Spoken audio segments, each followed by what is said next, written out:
और भारी संख्या में वहाँ पर आप देख सकते हैं लोग मौजूद हैं और प्रधानमंत्री के ऊपर पुष्प वर्षा वहाँ पर की जा रही है लोगों के द्वारा।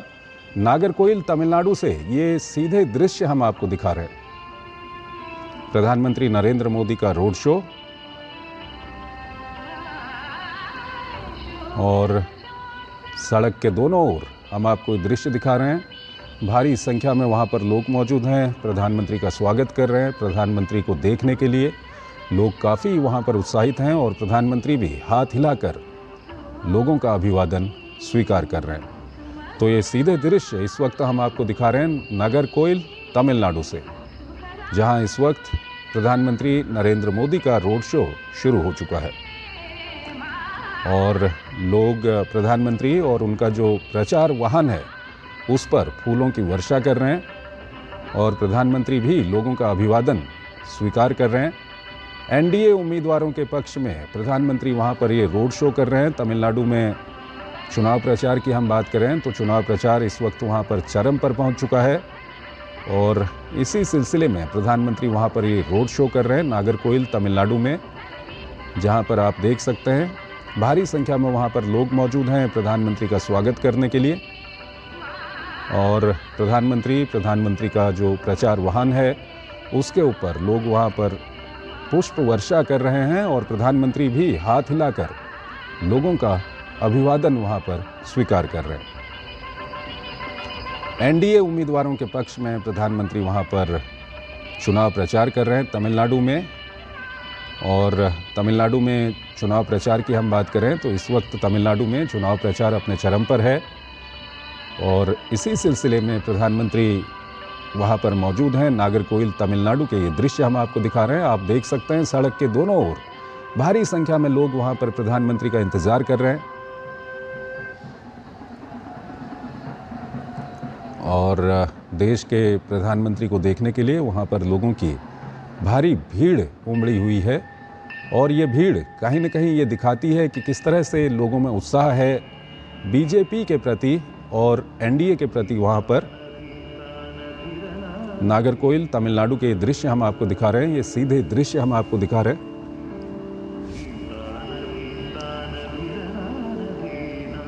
तो ये सीधे हम आपको दृश्य दिखा रहे हैं नागरकोइल तमिलनाडु से।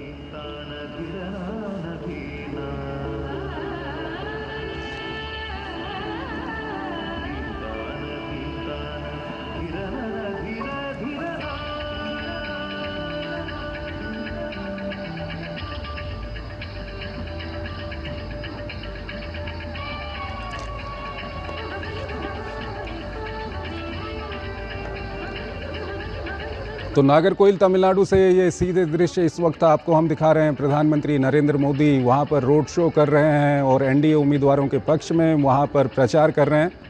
और सड़क के दोनों ओर हम देख सकते हैं भारी संख्या में वहाँ पर लोग जुटे हुए हैं, प्रधानमंत्री का स्वागत कर रहे हैं। प्रधानमंत्री के ऊपर और प्रधानमंत्री के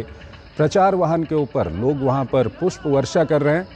और प्रधानमंत्री भी हाथ हिलाकर लोगों का अभिवादन स्वीकार कर रहे हैं। नागरकोइल तमिलनाडु से ये सीधे दृश्य हम आपको दिखा रहे हैं। तमिलनाडु में विधानसभा चुनाव का प्रचार चल रहा है और ये प्रचार इस वक्त चरम पर वहाँ पर है।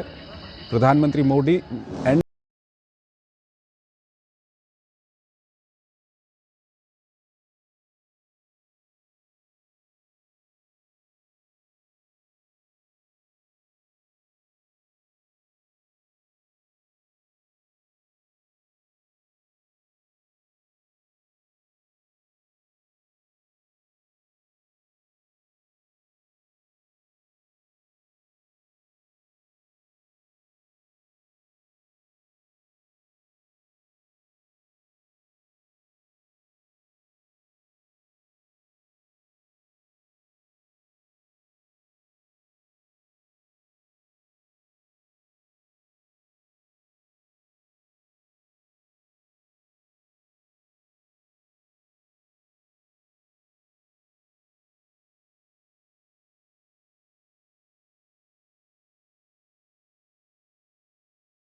जो लोक संस्कृति है उसका भी वहाँ पर आयोजन किया गया है। सड़क के दोनों ओर में विभिन्न स्थानों पर प्रधानमंत्री का स्वागत करने के लिए, और लोगों में काफ़ी उत्साह वहाँ पर दिखाई दे रहा है। आप देख सकते हैं भारी संख्या में लोग सड़क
यहाँ पर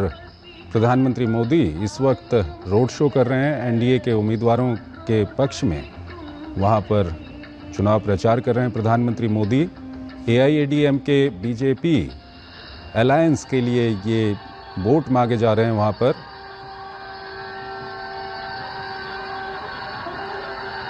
तो आपको हम ये सीधे दृश्य इस वक्त दिखा रहे हैं। एआईएडीएमके और बीजेपी के कई सारे नेता वहाँ पर प्रधानमंत्री के साथ मौजूद हैं और काफ़ी महत्वपूर्ण ये रोड शो है। आप देख सकते हैं किस तरह से एआईएडीएमके और बीजेपी अलायंस की हम बात करें तो लोगों में काफ़ी उत्साह है इस अलायंस को लेकर के। आप बीजेपी का जो चुनाव चिन्ह है उसको यहाँ पर देख सकते हैं आप। दक्षिण भारत में बीजेपी लगातार अपने पैर पसार रही है और तमिलनाडु के चुनावों की अगर हम बात करें तो वहाँ पर बीजेपी का अलायंस है एआईएडीएमके और कुछ छोटे दलों के साथ, और इसी अलायंस के लिए वोट मांगने के लिए प्रधानमंत्री वहाँ पर। विनोद मिश्रा हमारे साथ मौजूद हैं, उनसे बातचीत करेंगे। विनोद जी, ये नागरकोइल की हम बात करें तो कितना महत्वपूर्ण ये रोड शो है, क्या कुछ समीकरण है यहाँ पर? ज्योति जी, अगर ये कहें कि लोकतंत्र का ये जो अद्भुत नजारा है, और ये आप कह सकते हैं कि लोकतंत्र में इससे अच्छी तस्वीर तो हो नहीं सकती है, जहां देश के प्रधानमंत्री और बीजेपी के नेता अपने पूरे एनडीए के जो साथ घटक दल है उन सब के साथ में आज कन्याकुमारी के पास का ये नागरकोइल इलाका है, कंस्टिट्यूएंसी है, जहां से पीएम की ये जो यात्रा है वो निकली है। तो आप ये कह सकते हैं कि लोकतंत्र में इसको बोलते हैं कि जब नेता सीधे सीधे लोगों के साथ संवाद करता है। और तमिलनाडु में जो जिस तरह की राजनीति थी दशकों तक, उस राजनीति में अगर आज आप पीएम का ये रोड शो देखते हैं तो आपको लगता है कि विकसित भारत के संकल्प ने बहुत कुछ बदला है देश में। नैरेटिव्स बदले हैं, सोच बदले हैं, इक्वेशन बदले हैं, और ये सब कुछ बदले हैं। और इसका नजारा आपको अगर देखना हो तो आज आप तमिलनाडु के चुनाव में देख सकते हैं।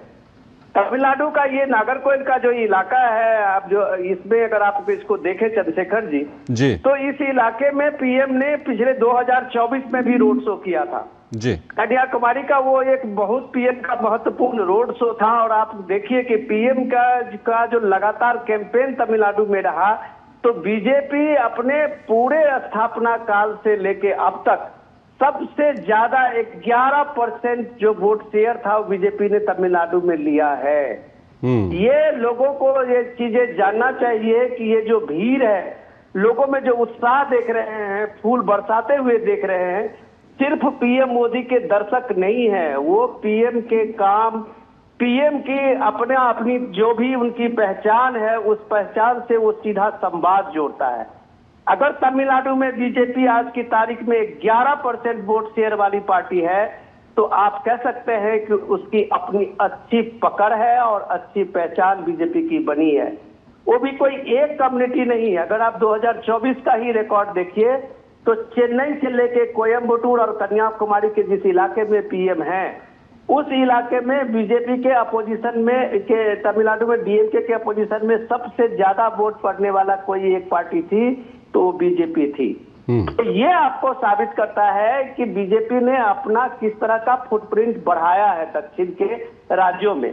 आज जो जितने नैरेटिव्स है, आप देखिए एक खूबसूरत तस्वीर एनडीए के पूरे जितने भी पार्टी के नेता हो, चाहे एआईडीएम के सेक्रेटरी पलानीस्वामी हो, चाहे बीजेपी के अध्यक्ष रंगनाथन हो, आप देखिए कि वहां पे सीधे सीधे आप अगर देखें तो बीजेपी के जो सबसे चर्चित चेहरा है अन्नामलई, वो भी पीएम के साथ में बाजू में आप उनको देखेंगे कि वो भी उस रथ पे सवार है। तो ये इतना एक मैसेज है कि बीजेपी एनडीए को पूरा एक सिंक करके कि ये पूरी एआईडीएमके के साथ में है, पीएमके के साथ में, ये सारे नेता अगर पीएम के इस यात्रा में है, इस दौरे में है, इस रोड शो में है, तो आप कह सकते हैं कि एनडीए में कोई कंफ्यूजन नहीं है।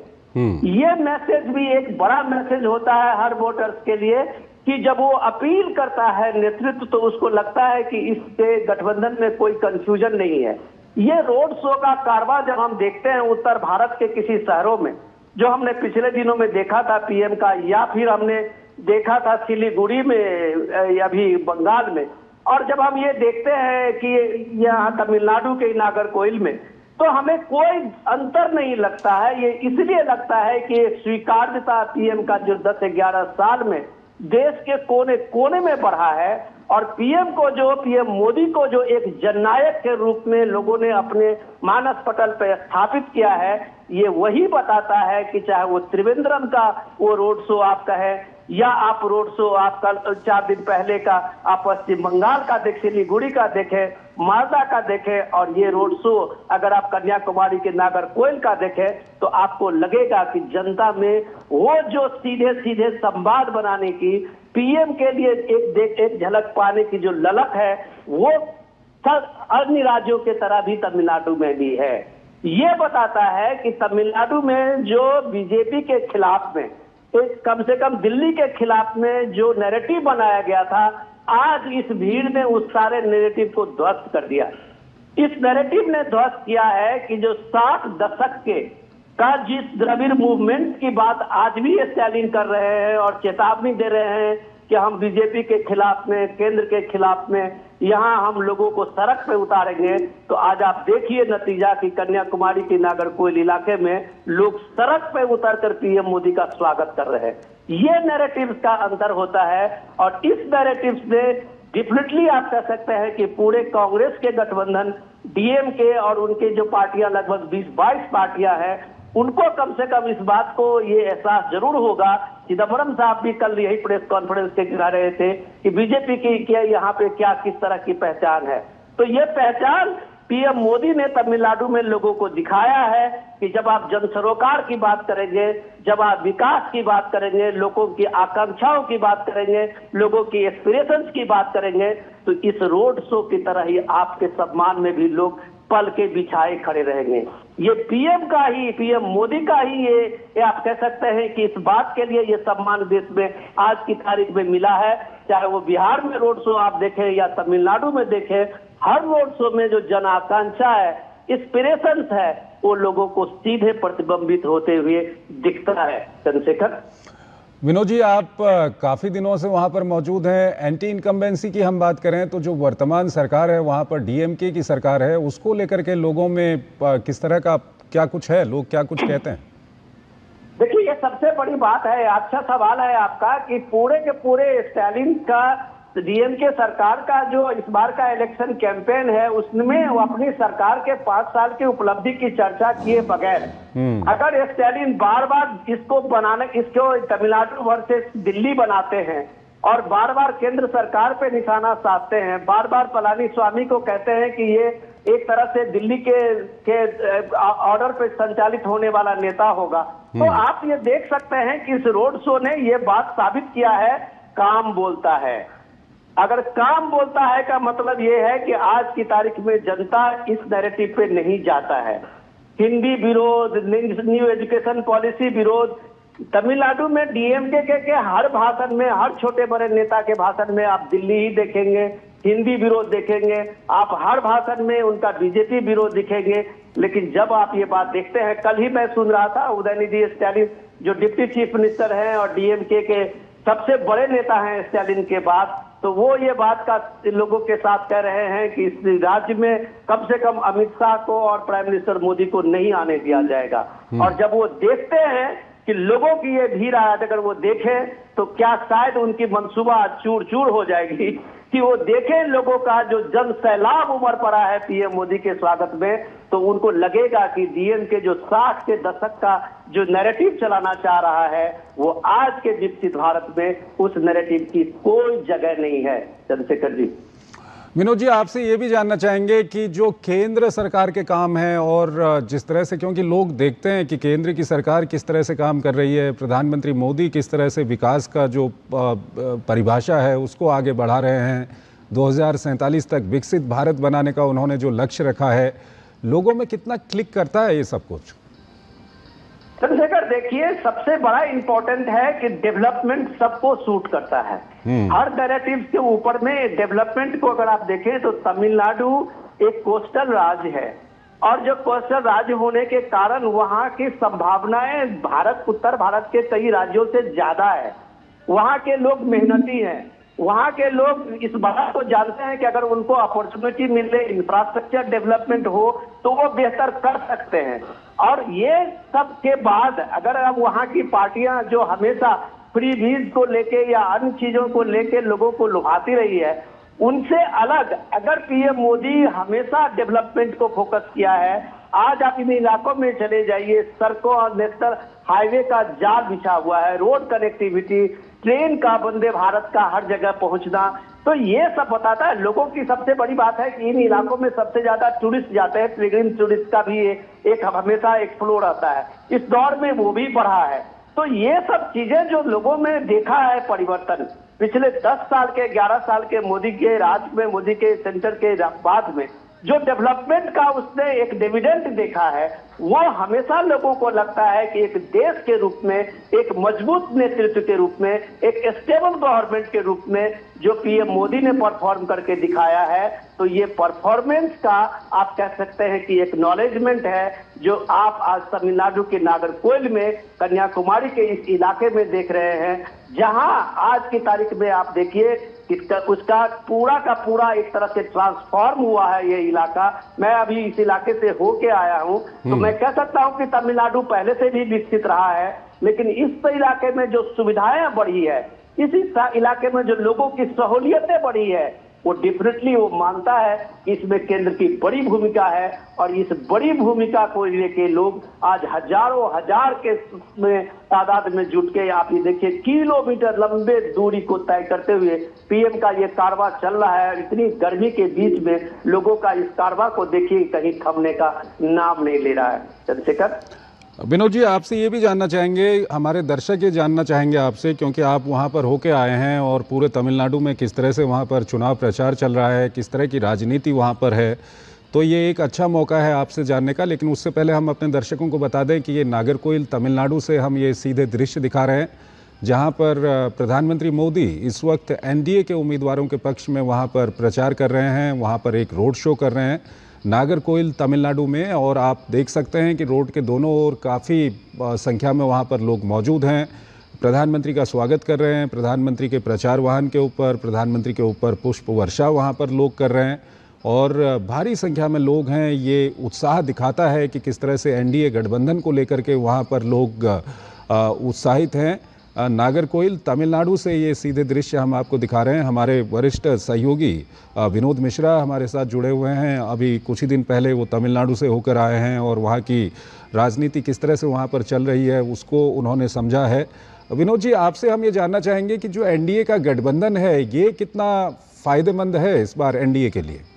डेफिनेटली आप कह सकते हैं कि गठबंधन एक राजनीति की, वहां पे आप आज देखिए कि डीएमके शासन में है और डीएमके के शासन में रहने के बाद भी जिसको वो कहते हैं कि ये द्रविड़ मॉडल ऑफ इकोनॉमिक्स की बात वो कहते हैं, जिसमें वो केंद्र के विकसित भारत की योजनाओं को एक तरह से वो बताते हैं कि ये हमारा तमिलनाडु का है। और आज आप देखिए कि उनकी क्या मजबूरी है कि कम से कम वो 22 छोटे बड़े दलों को उसने अपने गठबंधन में शामिल किया है, क्योंकि उन्हें इस बात का अंदेशा है कि हर रीजन में जो क्षेत्रीय दल है उनके अपने अपनी पहचान है, अपनी अपनी पकड़ है, और इसके कारण वो कोई रिस्क लेना नहीं चाहते थे। आप बीजेपी में देखिए मात्र 5 या 6 दल हैं जो बीजेपी के साथ, ये एआईडीएमके के साथ में इस गठबंधन में है। और इस गठबंधन की बड़ी खूबी से एक आप देखिए कि उसमें पलानीस्वामी ईपीएस जो नेतृत्व दे रहे हैं वो भी एक कमाल का नेतृत्व दे रहे हैं, जिसके बारे में लगातार आप कहिए कि उदयनिधि स्टैलिन से लेके और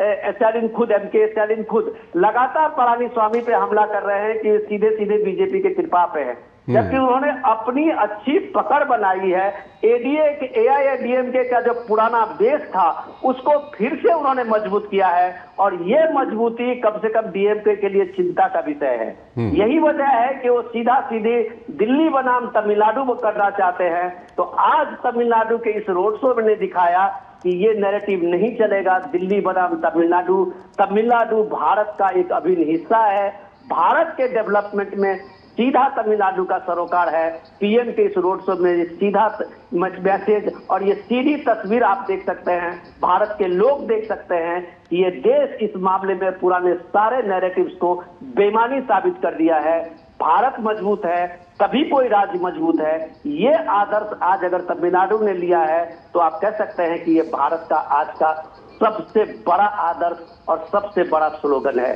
चंद्रशेखर, विनोद जी, आपसे ये भी जानना चाहेंगे हम कि क्योंकि आप वहाँ पर आपने काफ़ी नज़दीक से वहाँ की राजनीति को देखा है, तो जिस तरह से काशी तमिल संगमम जैसे कार्यक्रम हमने देखे, जो एक प्रधानमंत्री ने जिस कार्यक्रम को आगे बढ़ाया और प्रधानमंत्री ने उस कार्यक्रम की कहीं न कहीं नींव रखी, उसके अलावा भारत के नए संसद भवन में सेंगोल की हम बात करें, तमिल शासन परंपरा को राष्ट्रीय स्तर पर प्रधानमंत्री ने सम्मान दिया। भाषा के प्रचार की हम बात करें तो विभिन्न वैश्विक मंचों पर, चाहे वो यूनाइटेड नेशन हो या दूसरे मंच हों, वहाँ पर तमिल साहित्य को प्रधानमंत्री ने काफ़ी प्रोत्साहित किया, तमिल को दुनिया की सबसे पुरानी जीवित भाषा के रूप में प्रचारित किया। ये सब को लेकर के लोगों में क्या कुछ प्रतिक्रियाएं आप वहाँ पर देखते हैं? आप चंद्रशेखर, ये सवाल सबसे मौजूद सवाल आज का है, क्योंकि आप ये देखें कि जो इंडिया को लेके तमिलनाडु के में खास करके रीजनल पार्टी जो है, जितने नैरेटिव फैलाए हुए थे, चाहे वो हिंदी विरोध का हो, चाहे वो कल्चरल विरोध का हो, ये सारे विरोध का अगर आप देखें कि ये छोटे छोटे प्रयास इतना शानदार काम किया है कि काशी तमिल संगमम ने कम से कम वहां से ये 10वीं बार का ये काशी तमिल संगमम था बनारस में, और वो संगमम से जो जाने वाले हजारों लोग जो गए हैं, नौजवान गए हैं, सब जो उन्होंने देखा है भारत को और भारत में तमिलनाडु को लेके, अपने राज्य को लेके जो उनका एक सम्मान और आदर मिला है, तो उन्हें लगा है कि ये सारी चीजें एक झूठ और भ्रम के रूप में उनको रखा गया था। तो ये सारी चीजें जब जुड़ी है तो आज हिंदी विरोध को भी जब आप कहते हैं वहां पे, वो भी इसलिए बेअसर हुआ है कि वहां जो छोटे छोटे कामगार हैं, छोटे छोटे जो उद्योग हैं, उन उद्योगों में जो पूरा स्किल लेबर हो या लेबर हो, वो आज पूरे भारत का तमिलनाडु के अलग अलग शहर में पहुंचा है। मदुरई हो चाहे चेन्नई में हो, आप वहां चले जाएं तो ऐसे विरोध का लोगों में कोई असर नहीं पड़ता है, क्योंकि उसको लगता है कि इस देश में संवाद की भाषा हिंदी है, और उसके विरोध में अगर आप सिर्फ राजनीति करते हैं और लोगों को कोई दूसरा ऑप्शन नहीं देते हैं तो आप बेईमानी करते हैं कि लोगों का हिंदी विरोध सिखाते हैं और अपने बच्चों को पब्लिक स्कूल में, इंग्लिश स्कूल में पढ़ाते हैं। ये डिफरेंस जो लोगों ने देखा है और इसको महसूस किया है, तो उसे लगता है कि इस राजनीति ने उसके साथ बेईमानी की है, छलावा किया है। और आज जब पीएम मोदी को आप इस रोड शो में देखते हैं तो अब ये देखते हैं कि लोगों ने उस भ्रम को तोड़ा है। लोगों ने उस पूरे रीजनल पार्टियों के जो अभी तक नैरेटिव्स थे भारत के खिलाफ में, उत्तर भारत के खिलाफ में, उस नैरेटिव्स को तोड़ा है। लोगों ने कहा है ये देश मजबूत है, ये देश विकसित है, तभी तमिलनाडु भी विकसित है, तमिलनाडु भी विकसित है तभी ये देश विकसित है। ये जो सारे स्टेट के साथ में भारत के राज्यों का जो एक सरोकार है, ये आप कह सकते हैं कि भारत को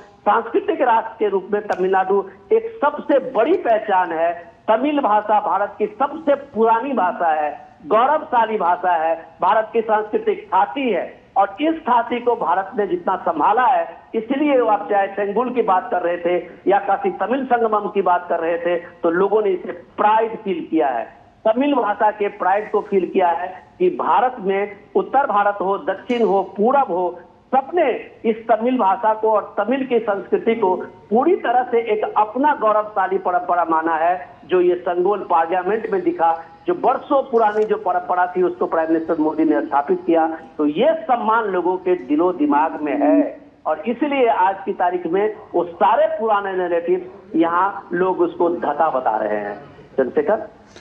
विनोद जी, आपसे ये भी जानना चाहेंगे कि इंफ्रास्ट्रक्चर के जो काम है वहाँ पर हमने देखे हैं कि तमिलनाडु में केंद्र की ओर से काफ़ी बड़े काम वहाँ पर किए गए हैं। रेलवे बजट को तमिलनाडु का बढ़ाकर 7,611 करोड़ के करीब किया गया है। पम्बन ब्रिज आपको याद होगा, जो भारत का पहला वर्टिकल लिफ्ट रेलवे समुद्र पुल है।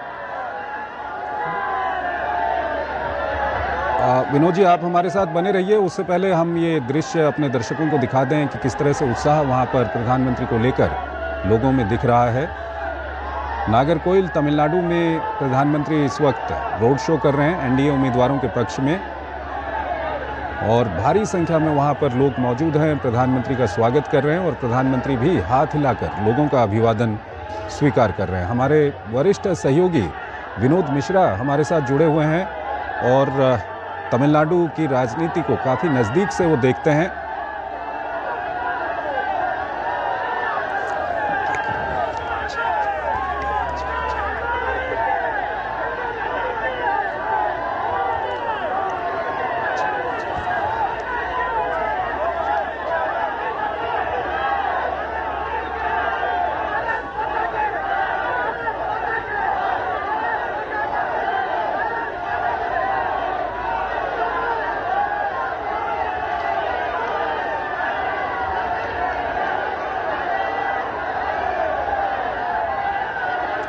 विनोद मिश्रा जी हमारे साथ जुड़े हुए हैं। विनोद जी, जो इंफ्रास्ट्रक्चर के वहाँ पर काम किए गए हैं, चाहे पम्बन ब्रिज की हम बात करें जो भारत का पहला वर्टिकल लिफ्ट रेलवे समुद्र पुल है, उसके अलावा Bengaluru Chennai, Chennai Hyderabad bullet train corridor का प्रस्ताव किया गया है। त्रिची में आपको याद होगा वहाँ पर अत्याधुनिक आधुनिक हवाई अड्डे का उद्घाटन किया गया है। तो लोग किस तरह से देखते हैं इन कामों को जो प्रधानमंत्री मोदी के नेतृत्व में हुए हैं वहाँ पर या होने वाले हैं? देखिए, सबसे बड़ी बात यह है इसमें चंद्रशेखर समझने की, जितने इंफ्रास्ट्रक्चर डेवलपमेंट हुए हैं इस दौर में, उसके डेवलपमेंट में लोगों ने जो तत्परता देखी है, केंद्र सरकार की भूमिका को देखी है, लटकाने भटकाने अटकाने का जो पुराना एक परंपरा रहा है, उसको जो देखा है कि पीएम मोदी ने इस दौर में जो भी प्रोजेक्ट को शिलान्यास उद्घाटन किया है, उसका शिलान्यास भी किया है, और वो लोगों ने उस चीज को महसूस किया है। आज हर एक व्यक्ति, आप ये समझ सकते हैं कि इस सारे डेवलपमेंट के स्टेक होल्डर है। अभी आप जो दृश्य दिखा रहे हैं चंद्रशेखर, उसमें जो कुछ लड़कियों का आप देखिए, पीएम के फोटो बनाए हुए और वो लाइन में खड़ी हुई है और वो इंतजार कर रही है। पीएम ने अब तक कई फोटो पर सिग्नेचर करके उनको वापस भेजा है। ये जो ललक आप देख रहे हैं, वो आप ये देखिए, जब आज मुझे सुबह की याद है कि जब पीएम मोदी ने नारी शक्ति के नाम पे एक संदेश दिया है, एक लेटर लिखा है पूरे देश के उन करोड़ों माताओं, बहनों और बेटियों के नाम, तो आज आप देखिए कि नारी शक्ति को लेके, वुमेन्स एम्पावरमेंट को लेके जो पीएम ने पिछले 10-12 साल में बेटी बचाओ बेटी पढ़ाओ आंदोलन से लेके और ये महिला आरक्षण तक का ये जो पूरा एक सिलसिला हुआ है, वो आधी आबादी को एक आत्मविश्वास से भर दिया है। ये आत्मविश्वास भरने का नजारा आप इन महिलाओं की तस्वीर से देख सकते हैं कि उस महिलाओं को ये आजादी के बाद ये लगने लगा है कि उसे उसका अपना हक मिला है। उसे अब तक एम्पावरमेंट में आप देखते थे अलग अलग फील्ड में उनकी भूमिका होती थी। जब पीएम ने कहा कि विधायी कार्यों में भी उनकी उतनी ही भूमिका है, आज देश के पार्लियामेंट में अगर आप कहें कि पूरे पार्लियामेंट में सिर्फ 14% महिलाएं हैं, जो आधी आबादी के 50% के हिसाब से 14% का होना कुछ भी मायने नहीं रखता। लेकिन एक अगर ये नारी शक्ति वंदन अधिनियम बिल पार्लियामेंट के स्पेशल सेशन में आता है तो महिलाओं को विधानसभा से लेके और लोकसभा तक अगर उनको 33% सीट रिजर्व होंगे तो आज जो तमिलनाडु में डीएमके हो या दूसरी पार्टियां हो वो महिलाओं को टिकट देने में सक्षाते हैं तो कल उनका एक अधिकार होगा महिलाओं का और वो अधिकार के साथ में विधानसभा में अपने रिप्रेजेंटेशन देगी। तो ये जो नारी शक्ति वंदन अधिनियम का जब आप बात करते हैं इसके खिलाफ में जितना डीएमके और पूरे इंडिया गठबंधन इसके प्रचार में खिलाफ में अपने नैरेटिव्स लेके उतरते हैं, लेकिन महिलाओं को लगता है कि ये जो लंबा इंतजार का जो ये गेम पॉलिटिकल गेम ये लोग कर रहे हैं वो कहीं ना कहीं रूप से पार्लियामेंट में ये सशक्तिकरण महिलाओं का जो हो रहा है उसके विरोध में ये सारे गेम और सारे नैरेटिव्स हैं। तो आज अगर उन्होंने सीधे सीधे एक तरह से बीजेपी को और पूरा एआईडीएमके के गठबंधन को अगर जितना विरोध डीएमके करेंगे नारी शक्ति वंदन अधिनियम को लेके उतना ही आप देखेंगे कि उसका रिवर्स बाउंस बैक करेगा और महिलाओं को ये चीज का एहसास होगा कि ये उनके अधिकारों को लेके कितनी सारा विरोध जो है चाहे वो कांग्रेस पार्टी हो चाहे वो डीएमके हो चाहे डीएमके के और एलाइज हो जो सड़क पे उतर के एक आंदोलन की बात कर रहे हैं। सबसे कभी हमारे साथ हमारे सहयोगी निशांत राय भी वहीं से जुड़े हुए हैं नागरकोइल से ही जहां पर कि ये पीएम मोदी का रोड शो चल रहा है। निशांत, नागरकोइल को प्रधानमंत्री ने जो इस रोड शो के लिए चुना इसकी क्या वजह, क्या इस जगह पर आसपास में बीजेपी के अपने उम्मीदवार वहां से इस इलाके से चुनाव लड़ रहे हैं? निशांत, देखिए, नागरकोइल सीट जो है बीजेपी ने पिछली बार विधानसभा चुनाव में जीती थी और विधानसभा चुनाव में जीतने के बाद बीजेपी के यहाँ पर एमआर गांधी जो कि पुराने नेताओं में से तमिलनाडु के एक व्यक्ति हैं, उनके लिए ये रोड शो बेहद मायने रखता है और केवल नागरकोइल नहीं पूरा कन्याकुमारी जो है वो कहीं ना कहीं मायने रखता है। और प्रधानमंत्री नरेंद्र मोदी का रोड शो जो है सीधा जनता के साथ संवाद की तरफ इशारा करता है और प्रधानमंत्री नरेंद्र मोदी जिस तरीके से यहाँ आए और जो रोड शो चला, लगभग 1 किलोमीटर का ये रोड शो है, 1100 मीटर का ये रोड शो है और इस रोड शो में बड़ी संख्या में, मैं आपको बता दूं कि यहाँ का तापमान जो था जिस समय प्रधानमंत्री आए थे 30 से 35 डिग्री के आसपास था और गर्मी ह्यूमिडिटी हद से ज्यादा थी। उसके बावजूद हमने देखा किस तरीके से यहाँ पर भीड़ नजर आई और ये कहा जा सकता है कि भाजपा एक तरीके से तमिलनाडु की सियासत में अपना पूरा एक तरीके से जो वोट शेयर है उसको बढ़ाने के लिए जो कोशिशें कर रही है और पिछली बार हमने देखा कि 11% के आसपास वोट शेयर पहुंचा था और जो कि 2019 में 3.6% था। तो ऐसे में भाजपा को उम्मीद है कि वोट शेयर अभी अलग अलग हिस्सों में बढ़ रहा है। पहले उन जगहों को केंद्रित किया जाए जहां पर भाजपा पहले से ही मजबूत है, चाहे कन्याकुमारी की बात करें, मदुरई की बात की जाए, कोयम्बटूर की बात की जाए या चेन्नई के कुछ इलाकों की बात की जाए। इसी के चलते प्रधानमंत्री ने नागरकोइल को चुना है क्योंकि कन्याकुमारी में पहले से भाजपा मजबूत है और यहाँ पर अगर ये रोड शो होता है एनडीए का तो यहाँ पर उम्मीद की जा सकती है कि मजबूती के साथ यहाँ पर सीट जीते और भविष्य में और भी ज्यादा संभावनाएं बने। इसके बाद प्रधानमंत्री नरेंद्र मोदी कोयम्बटूर में पब्लिक मीटिंग करने जा रहे हैं जहां पर पहले से ही भाजपा की मजबूत स्थिति रही है। तो वहां पर जो वोट शेयर है वो एक सीट को जिताने के लायक बने, ये पूरी कोशिश है। 11% वोट लाने के बावजूद जो सीटों को लेकर एक तरीके से कह सकते हैं कि भाजपा को संघर्ष करना पड़ रहा है, वो संघर्ष खत्म हो और जहां जहां पार्टी मजबूत है वहां पार्टी अपनी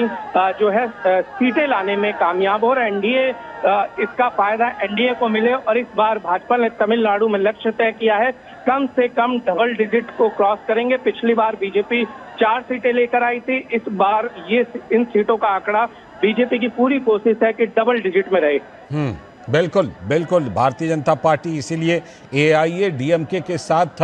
गठबंधन करके इस बार चुनावी मैदान में है। और विनोद जी, जिस तरह से कि ये तस्वीरें प्रधानमंत्री नरेंद्र मोदी के रोड शो से आ रही हैं, प्रधानमंत्री का जो साउथ कनेक्ट है, जो दक्षिण का संपर्क है, वो साफ साफ इसमें दिखाई पड़ रहा है क्योंकि सेनगोल से लेकर के और अभी हाल में जो प्रधानमंत्री ने तमिलनाडु से जुड़े हुए मुद्दे उठाए, तमिल वाले मुद्दे पर, तमिल भाषा के मुद्दे पर प्रधानमंत्री ने मुख्यमंत्री स्टालिन को जो जवाब दिया कि आपके कितने सांसद तमिल में सिग्नेचर करते हैं जब कभी भी वो संसद में कोई अपनी बात रखते हैं, सब अंग्रेजी में सिग्नेचर करते हैं। तो एक तरह से प्रधानमंत्री नरेंद्र मोदी ने डीएमके के सारे नैरेटिव को काउंटर करने की कोशिश की है लगातार।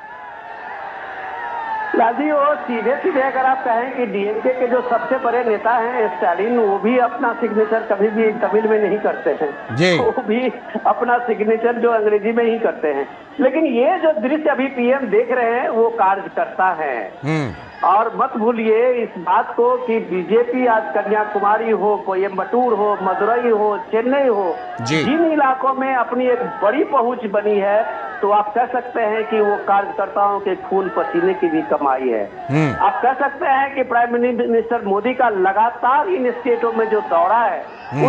उसमें कार्यकर्ताओं के मनोबल और विश्वास को बढ़ाया है। जो डीएमके के पिछले 60 सालों के जो नैरेटिव्स हैं, भारत के ये उत्तर भारत का, दक्षिण भारत का, हिंदी विरोध का, इस सारे नैरेटिव्स को इस दौर में अगर कम किया है तो आप कह सकते हैं कि वो प्राइम मिनिस्टर मोदी के लगातार तमिलनाडु के साथ में, स्टेट के लोगों के साथ में, कार्यकर्ताओं के साथ में जो संपर्क और संवाद रहा है, वो जब ये संवाद को आप देखते हैं तब इस रोड शो में ऐसे हजारों लाखों लोगों का कारवां देखते हैं। आप वो भी देखते हैं कि जब कार्यकर्ताओं की अपनी एक अलग पहचान बनती है, अन्नामलई जैसे कार्यकर्ताओं को देखिए पीएम मोदी अपने साथ रोड शो में साथ में रखे हुए हैं। तो ये भी एक बड़ी बात है कि ये पार्टी लीडरशिप को एक नया लीडर्स बनाने के लिए भी प्रेरित करता है। और आज तमिलनाडु में उसके पास इस तरह के कई अच्छे लीडर हैं। तो ये है कि गठबंधन का जो सबसे बड़ी बात है कि एआईडीएमके का गठबंधन में बीजेपी इस बार वहां पे चुनाव लड़ रही है, तो जाहिर सी बात है कि एआईडीएमके भी अपने को मजबूत किया है। काफी पार्टी जो बीच में टूटी फूटी हुई थी जयललिता के मरने के बाद, वो पार्टी दोबारा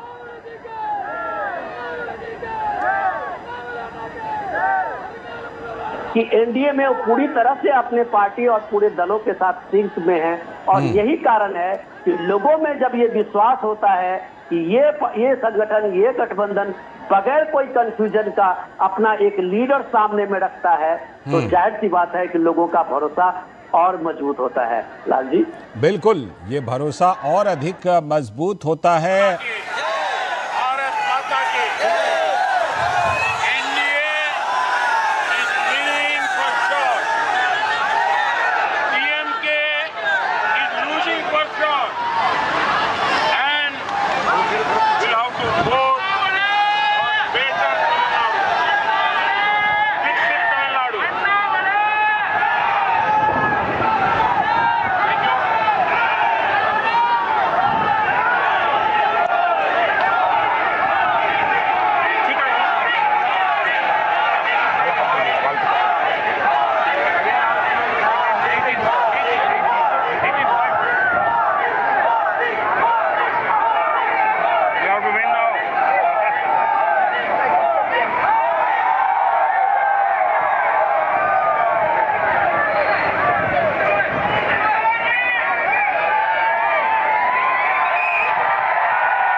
प्रधानमंत्री नरेंद्र मोदी जो नागरकोइल में रोड शो, भव्य रोड शो की तस्वीरें आप देख रहे थे, जिस तरह से लोगों की भीड़ उमड़ी है, जिस तरह से लोग प्रधानमंत्री नरेंद्र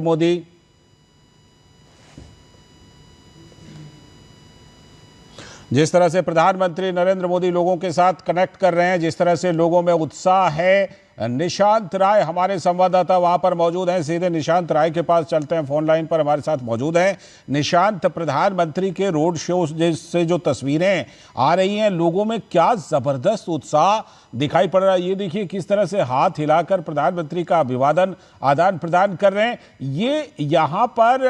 आम लोगों में ये जो उत्साह है, इसके पीछे क्या देख रहे हैं निशांत राय? क्या ये माना जाए कि लोग जो हैं वो एक तो प्रधानमंत्री से कनेक्ट कर रहे हैं, और दूसरी बात ये कि चुनाव में कहीं ना कहीं ये एक चुनाव के लिए भी, विधानसभा चुनाव के लिए भी संकेत है?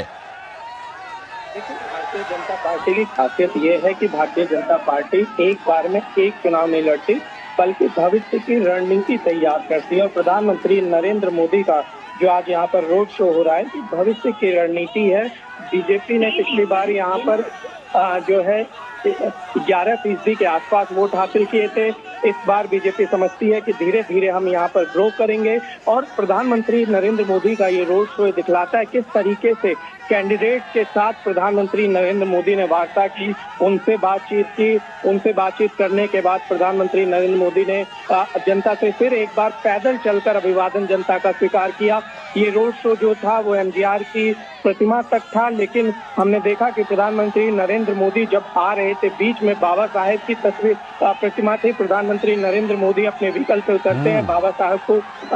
जो माल्यार्पण करते हैं, उनको पुष्प समर्पित करते हैं, फिर उसके बाद आगे बढ़ते हैं। तो आप कह सकते हैं जो प्रधानमंत्री नरेंद्र मोदी खासकर जिस तरीके से उनका ये पूरा रोड शो रहा है, इन्होंने हर एक पहलू को तमिलनाडु में छूने की कोशिश की है। आम जनता से सीधा संवाद, अपने कैंडिडेट से सीधा संवाद, बीजेपी के और एआईएडीएमके के दिग्गज नेताओं के साथ उनके रथ में सवार होना, ये दिखलाता है कि पूरी तरीके से एनडीए को तमिलनाडु में किस तरीके से मजबूत किया जाए और किस तरीके से विधानसभा चुनाव में एनडीए मजबूती के साथ चुनाव लड़ रहा है। ये पूरी तस्वीर है इस रोड शो की। और प्रधानमंत्री नरेंद्र मोदी को अभी भी आप देख सकते हैं कि जनता से अभिवादन स्वीकार कर रहे हैं और लगातार जनता के बीच में जा रहे हैं, पहले रथ से, और अब देख सकते हैं किस तरीके से, कितनी प्यारी तस्वीर है कि एक बुजुर्ग महिला किस तरीके के धूप में प्रधानमंत्री नरेंद्र मोदी का इंतजार कर रही है, और इंतजार करने के बाद प्रधानमंत्री उससे हाथ मिलाते हैं। आप समझ सकते हैं कि एक वोटर के तौर पर, एक नागरिक के तौर पर, जब देश का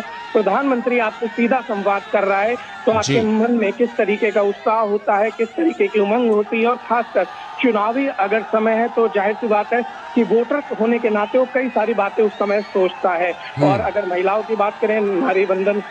जो अधिनियम है जिसको लेकर अब सदन का विशेष सत्र बुलाया जा रहा है, उसका भी एक बड़ा असर तमिलनाडु, केरल और दक्षिण भारत में देखा जा रहा है, क्योंकि यहाँ पर अगर बात करें तो पढ़ी लिखी महिलाओं की संख्या ज्यादा है। वो समझते हैं कि सत्ता में अगर उनको मौका मिलेगा तो वो बेहतर काम कर पाएंगे, और उसका ये असर देखने को मिल रहा है कि महिलाओं में प्रधानमंत्री नरेंद्र मोदी के प्रति काफी जो है क्रेज है। और बड़ी संख्या में इस रोड शो में हमने देखा था कि महिलाएं खड़ी हुई थी, बुजुर्ग महिलाएं खड़ी हुई थी, और जिस अभी भी यहाँ पर जिस जगह प्रधानमंत्री नरेंद्र मोदी मौजूद है, धूप बहुत